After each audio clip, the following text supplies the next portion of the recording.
Et donc, que ça vous plaise ou que ça vous plaise pas, 76 000 personnes aujourd'hui travaillent. Ils ne travaillaient pas hier. C'est plus de pouvoir d'achat, c'est plus de liberté, c'est moins de pauvreté pour des familles, pour des dizaines de milliers de familles. Nous avons beaucoup de respect pour les inquiétudes et les préoccupations exprimées par les travailleurs. Ils veulent plus de pouvoir d'achat, ils ont raison, nous voulons continuer à y travailler. Plus 2% selon le Bureau du Plan et la Banque mondiale, nous allons poursuivre les efforts.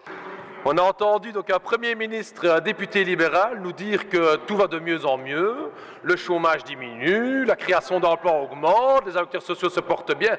Et sérieusement, vous habitez sur quelle planète, quoi? Non, sérieusement, non mais allô la Terre, ici Oxo, c'est pas possible, quoi. Est-ce que vous vivez un petit peu la même réalité que nous vivons quand nous sommes dans les quartiers? On le sent, les gens ne vivent pas ça. Les gens ont de plus en plus de mal à nouer les deux bouts. Les gens perdent leur emploi à Caterpillar, à ING, lundi on va annoncer. Mais vous vivez où, s'il vous plaît?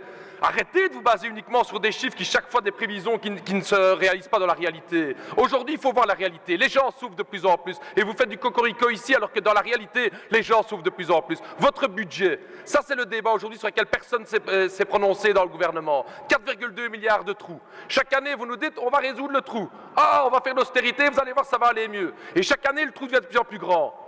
Alors arrêtez de dire qu'il n'y a pas d'argent ici en Belgique. Nous avons fait hier notre top 50, Monsieur le Premier ministre. 50 grandes entreprises qui ont pignon sur rue en Belgique payent 2,7% d'impôts, alors que nous, les travailleurs, payons 40%. 6,9 milliards d'euros qui devraient aller dans les caisses de l'État et qui n'y vont pas. Allez chercher l'argent ces entreprises chez les riches, mais arrêtez de venir chercher l'argent dans nos poches à nous. Nous, on a assez donné, on va mener le combat et on va faire reculer le Premier ministre. Merci, Monsieur Edebord.